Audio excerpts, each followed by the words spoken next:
नमस्कार दोस्तों, आपका स्वागत है आपके अपने चैनल स्टडी वाइस ऑफिशियल पर।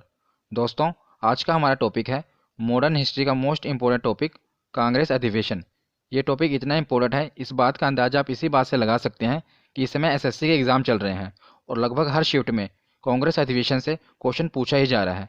तो ये वीडियो आपके लिए काफ़ी इंपॉर्टेंट होने वाली है। अगर आप ये वीडियो को पूरे एंड तक देख लेते हैं तो इस टॉपिक से आपका कोई क्वेश्चन गलत नहीं होगा। और हाँ, अगर आप ट्रिक के चक्कर में आए हैं कि हम ट्रिक से याद कर लेंगे तो ये वीडियो आपके लिए नहीं है, क्योंकि मैंने पूरे लॉजिक वाइज इसमें समझाया है। इसमें मैंने ट्रिक से नहीं बताया है। अगर मैं विश्वास दिलाता हूँ, अगर आप पूरी वीडियो को देख लेते हैं तो आपको ट्रिक से याद करने की ज़रूरत ही नहीं पड़ेगी। मैं इतने अच्छे तरीके से आपको याद कराऊंगा। आपको बस वीडियो को एक बार पूरा कॉन्सेंट्रेशन से देखना है। तो चलिए, बिना देरी किए हुए वीडियो को शुरू करते हैं। तो चलिए, अब हम इस टॉपिक को समझना शुरू करते हैं।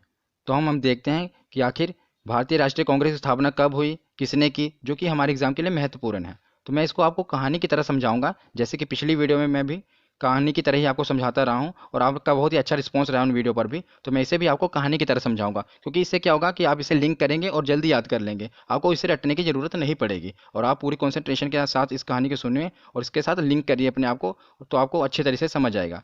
तो ये कहानी शुरू होती है 28 दिसंबर 1885 से। तो कांग्रेस की स्थापना हुई थी 28 दिसंबर 1885 ईस्वी को। और इसके संस्थापक कौन थे, काफ़ी बार एग्जाम में पूछा गया है। तो एलन ऑक्टेवियन ह्यूम नामक एक व्यक्ति ने कांग्रेस पार्टी की स्थापना की थी सन 1885 ईस्वी में। इन्हें शॉर्ट फॉर्म में ए ओ ह्यूम में भी कहा जाता है, ए ओ ह्यूम। और ये कहाँ के निवासी थे? तो ये स्कॉटलैंड के निवासी थे। तो आखिर इन्होंने कांग्रेस पार्टी की स्थापना की क्यों? तो चलिए, थोड़ी पीछे की स्टोरी मैं आपको बताता हूँ। तो जैसे कि आपको पता होगा, सन 1857 ईस्वी की क्रांति बहुत ही मशहूर है। तो सन 1857 ईस्वी के बाद क्या हुआ था कि भारत के कोने कोने पर अंग्रेजों के खिलाफ विद्रोह होने शुरू हो गए थे। मतलब स्वतंत्रता के लिए भारत के चाहे नॉर्थ साइड हो, साउथ में, ईस्ट में, वेस्ट में, हर जगह विद्रोह होने शुरू हो गए थे। तो ए ह्यूम ने क्या सोचा, क्यों ना एक पार्टी यानी एक संघ का गठन किया जाए जो पूरे भारत का प्रतिनिधित्व करे, और वो जैसे कुछ भी प्रॉब्लम हो तो वो हमें बताए, तो उसके बाद हम सुनेंगे। मतलब उन्होंने इसलिए नहीं किया था कि ये स्वतंत्रता दिलाए, उन्हें ये नहीं पता था कि यही कांग्रेस बाद जो आज एक चिंगारी है, बाद में एक आग का रूप धारण कर लेगी और भारत की स्वतंत्रता के लिए इसका एक अहम योगदान होगा। उन्होंने इस सोच के लिए नहीं किया था। उन्होंने ये पार्टी इसलिए बनाई थी ताकि जैसे पूरे भारत का कुछ भी बात हो तो हमें बताएं और हमें इसके बाद में सोचें और हमें इसे कैसे मैनेज करना है। इसलिए उन्होंने इस पार्टी को बनाया था। पर बाद में इसी पार्टी ने एक विकराल रूप धारण कर लिया और भारत की स्वतंत्रता के लिए एक अपना अहम योगदान दिया। ए यूं का सोचना था कि ये हमसे मतलब अर्जी करेंगे, याचिका करेंगे, फिर उसके बाद हम इसे हैंडल कैसे करेंगे ये हमारे ऊपर है। पर उन्हें ये नहीं पता था कि यही पार्टी बाद में भारत को स्वतंत्रता दिलाएगी। तो चलिए, आप आशा करता हूँ आपको थोड़ा इसके पीछे की कहानी समझ आई होगी। अब इसके बाद में हम समझेंगे तो आपको आसानी से समझ आएगा। तो इसकी स्थापना कहाँ पर हुई थी? तो जो पहला कांग्रेस का अधिवेशन हुआ था, ये बम्बई के, जैसे जो आज बॉम्बे है, इसे पहले बम्बई कहा जाता था, इसलिए मैंने बम्बई लिखा है क्योंकि हर जगह ये बम्बई ही मेंशन है, जिसे आज बॉम्बे कहा जाता है। तो बम्बई के गोकुल दास तेजपाल संस्कृत विद्यालय में कांग्रेस का पहला अधिवेशन हुआ था। मतलब ये कह सकते हैं कि जो पार्टी की स्थापना हुई, ये बम्बई के गोकुल दास तेजपाल संस्कृत विद्यालय में हुई थी। किसने की थी? ए.ओ. ह्यूम ने की थी।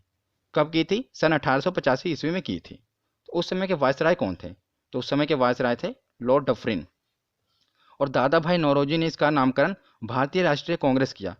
तो जो ये ए ह्यूम है, इन्होंने इसका नाम रखा था भारतीय राष्ट्रीय संघ। क्या नाम रखा था? भारतीय राष्ट्रीय संघ। पर दादा भाई नौरोजी ने इसका नाम बदल कर रख दिया भारतीय राष्ट्रीय कांग्रेस। बहुत ही इंपॉर्टेंट है, किसने इसका नामकरण किया ये पूछा जाता है। तो भारतीय राष्ट्रीय कांग्रेस का नामकरण दादा भाई नौरोजी ने किया, जिसका पहले नाम क्या था? भारतीय राष्ट्रीय संघ। और ये जो दादा भाई नौरोजी हैं, इन्हें grand old man of India भी कहा जाता है। काफ़ी बार पूछा गया है, grand old man of India किसे कहा जाता है? दादा भाई नौरोजी को। और एक एक्स्ट्रा फैक्ट मैं आपको बता दूं कि ये ब्रिटेन में इन्होंने चुनाव जीता था और चुनाव जीतकर वहाँ की संसद में पहुँचने वाले पहले एशियाई थे। पहले भारतीय नहीं, पहले एशियाई, जिन्होंने ब्रिटेन में जाकर चुनाव जीता और वहाँ की संसद में पहुँचे थे। इसलिए काफ़ी इंपॉर्टेंट है। तो चलिए आगे देखते हैं। ये कुछ प्रमुख बयान हैं जो कि एग्जाम में पीसीएस लेवल तक पूछे गए हैं, इसलिए मैंने इसे इंक्लूड कर लिया ताकि अगर आप ये वीडियो देख रहे हैं और किसी भी एग्जाम की तैयारी कर रहे हो तो आपका क्वेश्चन गलत नहीं होना चाहिए। इस मकसद से मैंने ये वीडियो को बनाया है। तो ये कुछ प्रमुख बयान हैं जो कि काफ़ी बार पूछे गए हैं, तो इसलिए मैंने सोचा इसे भी मेंशन कर देता हूँ। तो सबसे पहले देखते हैं, फिरोज शाह मेहता। इन्होंने कहा था कि कांग्रेस की आवाज़ जनता की आवाज़ नहीं है। इन्होंने ऐसा क्यों कहा था? क्योंकि ये जो पार्टी बनी थी, एक तो पहले अंग्रेजी ने बनाई थी। उन्होंने ये नहीं सोचा था ना कि आगे जाके यही पार्टी स्वतंत्रता दिलाएगी, आगे जाके ये सब व्यक्ति उनसे जुड़े। पर शुरुआत में इन्होंने ये बयान दिया था कि कांग्रेस की जो आवाज़ है ये जनता की आवाज़ नहीं है, क्योंकि जो ये पार्टी थी, आगे हम पढ़ेंगे कि जो शुरुआत में जो पहला अधिवेशन हुआ था उसमें सिर्फ 72 प्रतिनिधि जुड़े थे, मतलब सिर्फ 72 मेंबर थे, वो बहुत ही कम। जिन्होंने इसलिए कहा था कि जो कांग्रेस की आवाज़ है ये पूरी जनता की आवाज़ नहीं है, ये कुछ लोगों की ही आवाज़ है। उसके बाद जो समय के गवर्नर जनरल थे, मैंने आपको बताया जो वायसराय थे, डफरिन, उन्होंने कहा था ये कि सूक्ष्मदर्शी अल्पसंख्यकों की संस्था है। सूक्ष्मदर्शी अल्पसंख्यकों की संस्था है, ये काफ़ी बार एग्जाम में पूछा गया है कि सूक्ष्मदर्शी अल्पसंख्यकों की संस्था किसने कहा था, ये डफरिन ने कहा था। तो अगला बयान है अरविंदो घोष का, ये भी काफ़ी इंपॉर्टेंट है। ये कहते हैं कि कांग्रेस जो है ये भीख मांगने वाली संस्था है। इन्होंने ऐसा क्यों कहा? तो जैसा कि मैंने आपको पीछे बताया ना कि एओ ह्यूम ने पार्टी का गठन ही इस मकसद से किया था ताकि कुछ मेंबर हों और ये पूरे भारत का प्रतिनिधित्व करें, और कुछ कोई भी बात हो तो ये हमारे आगे रिक्वेस्ट करें, फिर उसके बाद हम देखेंगे इसे हैंडल कैसे करना है। मतलब जो जगह जगह पे विद्रोह हो रहे हैं उन्हें दबाया जा सके और हम कह सके कि हम आपकी बात को सुन रहे हैं, पर उस बात को सुना ना सके, बस हैंडल एक कहने की बात है कि वो कहा जा सके कि पूरे भारत की ये पार्टी प्रतिनिधित्व कर रही है और हम आपकी बात सुन रहे हैं। मतलब उसे कैसे हैंडल करना है ये अंग्रेज ही देखते थे, इसीलिए मतलब ये जो सरकार के आके रिक्वेस्ट करते थे, इसीलिए उन्होंने कहा था कि जो कांग्रेस है ये भीख मांगने वाली संस्था है, ये संघर्ष करना नहीं चाहती। उसके बाद आगे हम देखते हैं गांधी। गांधी जी ने कहा था कि कांग्रेस को अब समाप्त कर देना चाहिए।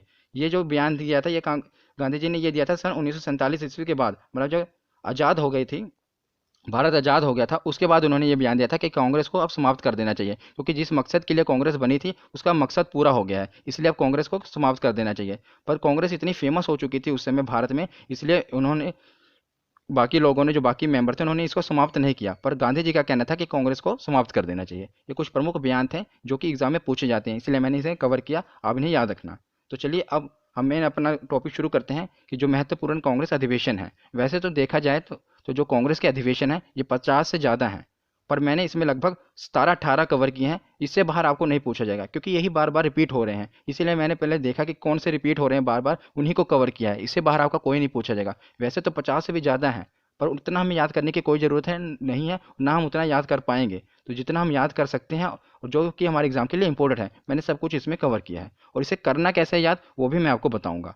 तो चलिए पहले शुरुआत के देखते हैं। तो जैसे कि कांग्रेस के स्थापना कब हुई थी? 1885 से। तो हमें शुरुआत करनी है 1885 से। तो पहले चार आपको याद रखने हैं, लगातार हैं, याद रहेंगे।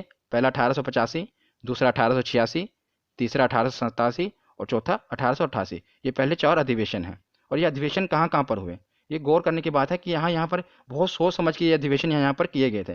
पहला बम्बई में किया गया था, फिर कलकत्ता किया गया था, फिर मद्रास में किया गया था, और इलाहाबाद किया गया था। अभी आप बस इसे सुनिए, आपको खुद याद रहेंगे। बस अब मैं आपको जो बताना चाहता हूँ आप वो समझिए कि अधिवेशन कहाँ कहाँ किए गए, इनके अध्यक्ष कौन कौन थे, बहुत सोच समझ कर किया गया था।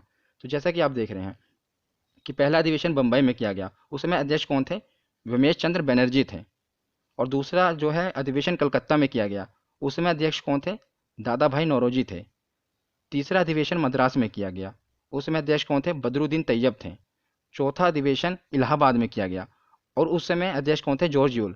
अब अध्यक्ष पर देख रहे हैं, अगर आप अध्यक्ष पर गौर करें तो जो पहले अध्यक्ष थे ये हिंदू थे, दूसरे पारसी थे, तीसरे मुस्लिम थे, और चौथे ईसाई थे। ऐसा क्यों किया गया? ऐसा इसलिए किया गया ताकि लोगों को ये ना लगे कि जो कांग्रेस पार्टी है ये पर्टिकुलर किसी चीज़ की पार्टी, मतलब पर्टिकुलर धर्म की पार्टी है। ये सभी धर्मों को साथ लेकर चलना चाहती थी, ताकि ये दिखाया जा सके कि हम पूरे भारत का प्रतिनिधित्व कर रहे हैं। इसीलिए उन्होंने सब धर्मों के अध्यक्ष बनाए। पहले चार अध्यक्ष ही आप गौर करेंगे, पहले हिंदू थे, दूसरे पारसी थे, तीसरे मुस्लिम थे, और चौथे ईसाई थे। मतलब सभी धर्मों को इसमें इंक्लूड किया गया, ताकि ये लगे, ये दिखाया जा सके कि जो कांग्रेस पार्टी है ये सभी पूरे भारत का प्रतिनिधित्व कर रही है, ना कि एक पर्टिकुलर जगह से ये अपना प्रतिनिधित्व कर रही है। और अब अगर ये देखें कि कौन कौन से स्थान थे, मैं आपको मैप से बताता हूँ। देखिए पहला अधिवेशन जो हुआ था ये हुआ था बम्बई में, दूसरा अधिवेशन कहाँ पर हुआ? सीधा कोलकाता में, और तीसरा अधिवेशन कहाँ हुआ? इलाहाबाद में, और चौथा अधिवेशन कहाँ हुआ? मद्रास में। आप गौर कर रहे हैं कि कहाँ कहाँ पर अधिवेशन हुआ? पहला तो बम्बई में हुआ जो कि भारत के पूरे वेस्ट में है, दूसरा कलकत्ता में हुआ जो कि ईस्ट में है, तीसरा मद्रास में हुआ जो कि साउथ में है, और चौथा इलाहाबाद में हुआ जो कि नॉर्थ में आ जाता है। तो देखा, इससे ये दिखाने की कोशिश की कि हम पूरे भारत के कोन को, मतलब हम एक जगह की पार्टी नहीं है, हम पूरे भारत को कवर कर रहे हैं। इसलिए उन्होंने अपने अध्यक्ष भी हर धर्म के रखे, और जो पहले चार अधिवेशन हुए वो भी भारत के चारों कोनों पे हुए। मैं आपको ये समझाना चाहता था। ये बस ऐसे ही आपको नॉलेज के लिए बता रहा हूँ, ये बस आपको याद रखने के लिए। तो चल अब हम मेन अपना देखते हैं। 1885 में मुंबई में विमेश चंद्र बनर्जी ने इसकी अध्यक्षता की। उसमें 72 प्रतिनिधियों ने भाग लिया था। इसीलिए तो कहा गया था कि ये सूक्ष्मदर्शियों की पार्टी है, क्योंकि जो पहले बाद में जो इसके अधिवेशन हुआ था उसमें बहुत कम मेंबरों ने भाग लिया था, सिर्फ 72 प्रतिनिधियों ने भाग लिया था। और दूसरा कलकत्ता में हुआ, जिसमें दादा भाई नौरोजी ने भाग लिया। तीसरा मद्रास में, जिसमें बदरुद्दीन तैयब ने। इससे क्या पूछा जाता है कि जो कांग्रेस के पहले मुस्लिम अध्यक्ष कौन थे, तो कांग्रेस के पहले मुस्लिम अध्यक्ष कौन थे? बदरुद्दीन तैयब। ये क्वेश्चन इतना बार पूछा गया कि पूछ पूछ के घिसा दिया गया इस क्वेश्चन को कि पहले मुस्लिम अध्यक्ष कौन थे, तो बदरुद्दीन तैयब थे। नेक्स्ट देखते हैं 1888 में इलाहाबाद में हुआ। जॉर्ज यूल इसके अध्यक्ष थे और ये पहले अंग्रेज अध्यक्ष थे। तो पूछा जाए पहले मुस्लिम अध्यक्ष कौन थे, तो बदरुद्दीन तैयब थे। पहले अंग्रेज अध्यक्ष कौन थे, तो जॉर्ज यूल थे। और पूछा जाए कि पहले अध्यक्ष कौन थे, तो वो विमेश चंद्र बनर्जी थे। इससे हमें इतना सीखने को मिला और आप इसे याद रखिएगा क्योंकि इससे बहुत बार क्वेश्चन पूछा गया है इतने पार्ट से। तो नेक्स्ट देखते हैं। अब ये देखिए, आप घबराइएगा मत, बहुत ही आसानी से आपको याद होगा। बस वीडियो को आप पूरा एंड तक देखिए और अगर एक बार नहीं याद होता, एक बार आप पूरा देख लेंगे समझ तो आ जाएगा आपको। फिर दूसरी बार देख के नोट्स बनाइए, उसके बाद आपको इसे देखने की जरूरत नहीं पड़ेगी जिस हिसाब से मैं आपको समझा रहा हूँ। अब देखिए इसे याद कैसे करना है। हमने 4 याद करी हैं। उसके बाद ये इंपॉर्टेंट है 1896 का। हमको 1896 और उसके साथ याद करना है 1911। क्यों याद करना है मैं आपको बताता हूँ। इन दोनों से क्या पूछा जाता है? हर बार यही पूछा जाता है कि पहली बार वंदे मातरम कहाँ गाया गया और पहली बार जनगण मन कहाँ गाया गया। अब देख रहे हैं ना, एक पहली बार वंदे मातरम गाया गया और एक पहली बार जनगण मन कहाँ गाया। तो दोनों ही कोलकाता में गाए गए, स्थान एक ही है, याद रखिएगा, कलकत्ता। दोनों स्थान कलकत्ता में गए। कलकत्ता में ही ज़्यादातर अधिवेशन भी हुए हैं कांग्रेस के, क्योंकि जो कलकत्ता था ये अंग्रेजों के टाइम, आपको पता है कि दिल्ली से पहले भारत की राजधानी कौन सी थी? कलकत्ता ही थी। इसलिए ज़्यादातर अधिवेशन जो हुए हैं कलकत्ता में ही हुए, क्योंकि कलकत्ता एक प्रमुख स्थान था। तो पहली बार जो वंदे मातरम गीत गाया गया ये भी कलकत्ता में गाया गया, और जो पहली बार जनगण मन गाया गया ये भी कलकत्ता में गाया गया। और जो पहली बार वंदे मातरम गाया गया ये किसकी अध्यक्षता में गाया गया, ये बहुत बार पूछा गया है। तो ये रहमतुल्लाह सयानी की अध्यक्षता में गाया गया। याद रखिएगा किसकी अध्यक्षता में गाया गया? रहमतुल्लाह सयानी की अध्यक्षता में पहली बार वंदे मातरम गाया गया, तो ये कलकत्ता में गाया गया। और 1911 में कलकत्ता में ही विश्व नारायण धर की अध्यक्षता में जनगण मन गाया गया। तो ये दो आपको लिंक करके रखने हैं, 1896 और 1911। इन दोनों को इकट्ठा याद करना है कि पहली बार वंदे मातरम ये भी कलकत्ता में गाया गया, पहली बार जनगण मन ये भी कलकत्ता में गाया गया। और जो वंदे मातरम के अध्यक्ष थे रहमतुल्लाह सयानी थे, और जनगण मन के अध्यक्ष कौन थे? विश्व नारायण धन। ये दो याद हो गए। और आपको ये 3 इकट्ठे याद करना है, 1905, 1906 और 1907। इनको इकट्ठा याद करना है। अब याद कैसे करना है मैं आपको समझाता हूँ, वही अपनी कहानी से। तो उसके बाद अब हम देखते हैं 1905।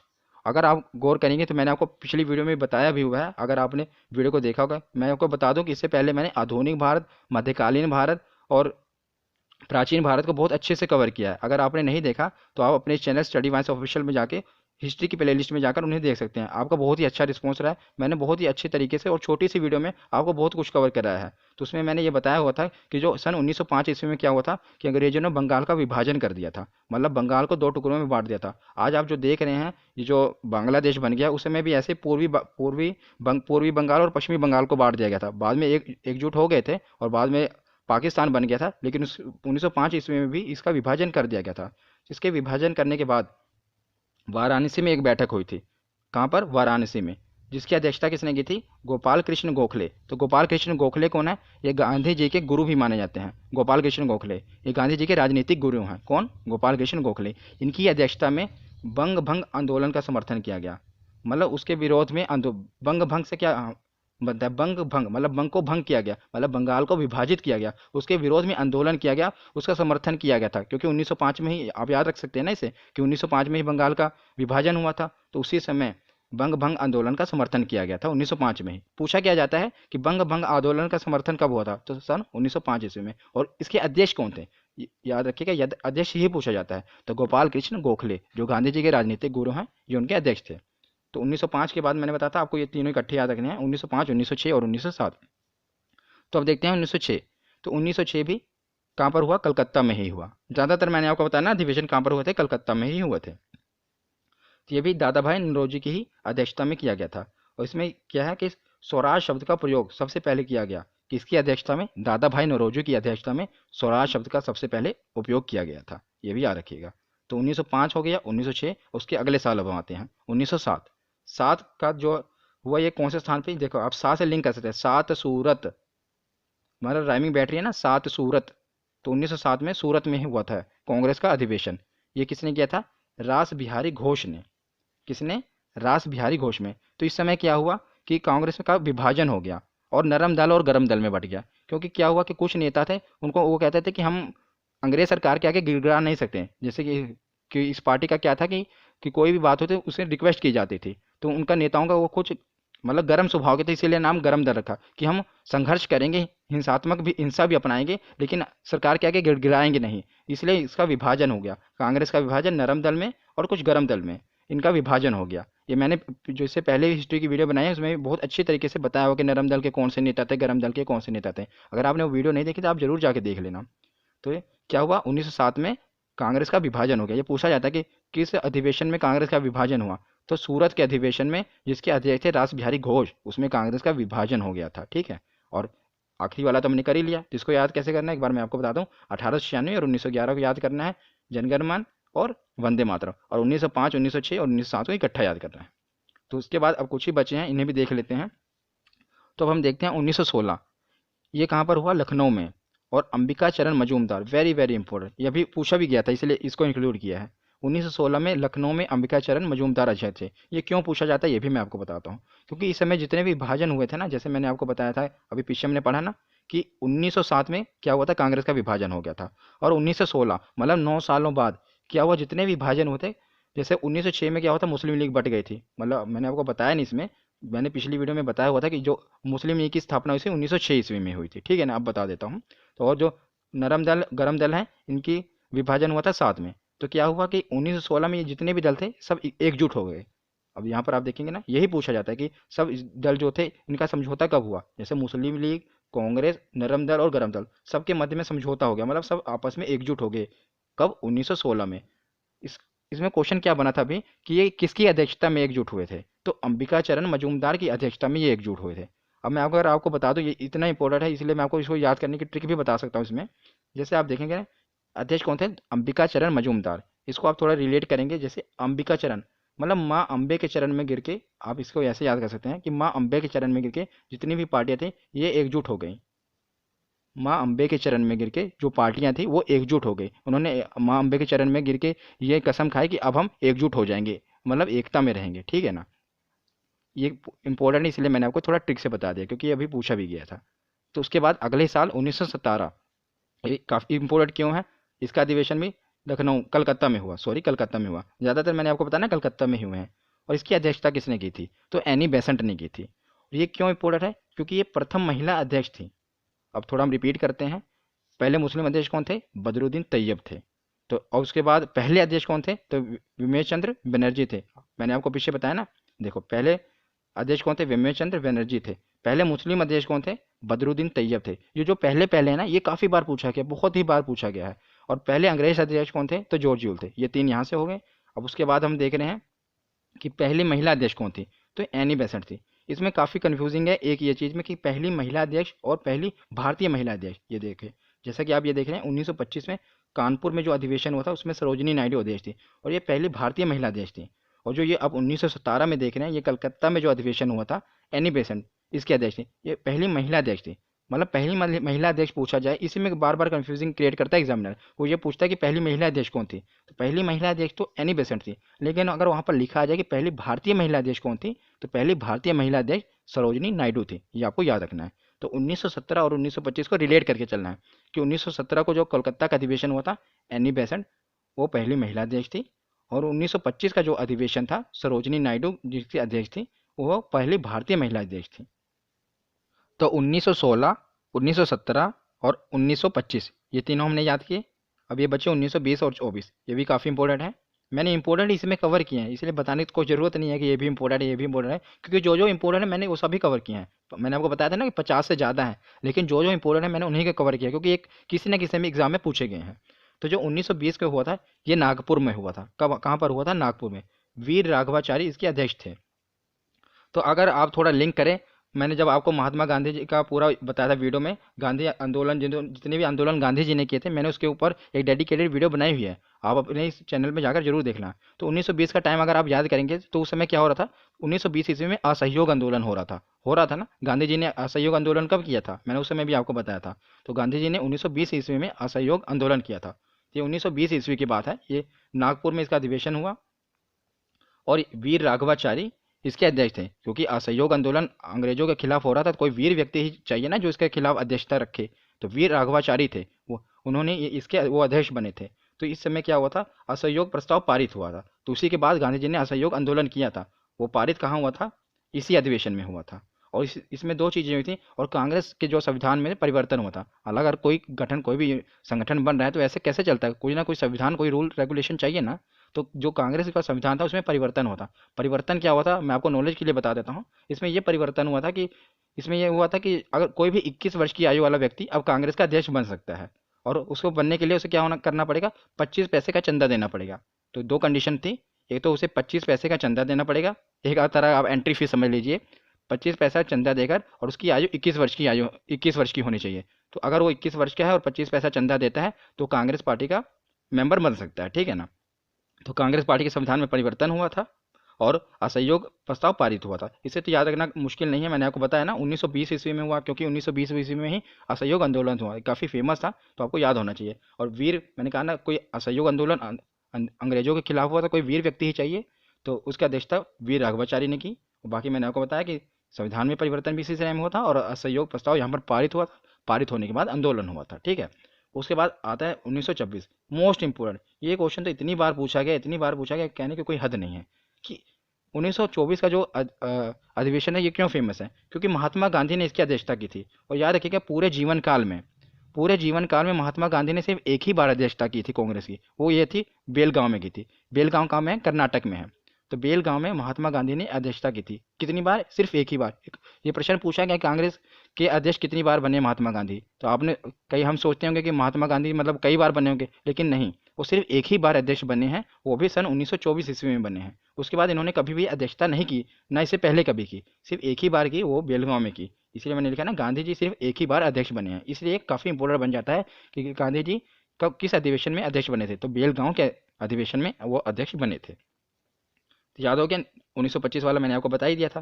तो इसको याद करने का तरीका कैसे था, 1916 का याद करना था, अंबिका चरण मजूमदार, अंबे माँ के चरणों में गिर के सभी पार्टियां एक मतलब इकट्ठा होने की उन्होंने कसम खाई। उसके बाद 1917 और 1925 को इकट्ठा याद करना है, क्योंकि ये पहली महिला अध्यक्ष थी और ये पहली भारतीय महिला अध्यक्ष थी। और 1920 वाला कोई वीर ही करेगा सहयोग आंदोलन, और महात्मा गांधी एक ही बार बने, ठीक है। ये चारों ही हो गए, बस अब कुछ ही बचे हैं, यही चार बचे हैं। इसके अलावा अगर कोई भी क्वेश्चन नहीं बनेगा, आप टेस्ट लगा लेना, आप मतलब देखना कि प्रीवियस ईयर में कौन कौन से क्वेश्चन बने हैं, इससे बाहर कोई भी क्वेश्चन नहीं बनेगा। अब उस देखना है, ये देखो याद कैसे करना। 1919 1929 और 1931 ये दोनों पाकिस्तान में हुए, एक लाहौर में हुआ और एक कराची में हुआ।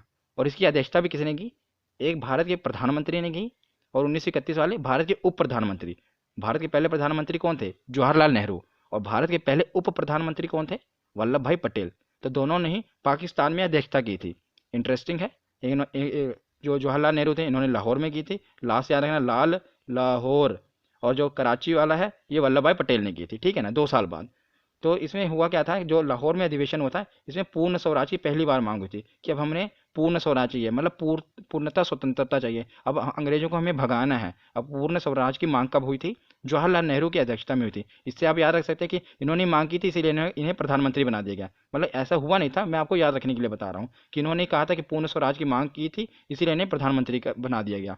क्योंकि ये क्वेश्चन पूछा जाता है कि पूर्ण स्वराज की मांग किसकी अध्यक्षता में हुई थी, तो जवाहरलाल नेहरू की अध्यक्षता में हुई थी। पर और ये कहाँ पर हुई थी, लाहौर में अधिवेशन हुआ था, ठीक है ना। नेक्स्ट देखते हैं 1931 कराची, 2 साल बाद कराची में हुआ। उन्हें प्रधानमंत्री बना दिया गया, कौन, वल्लभ भाई पटेल।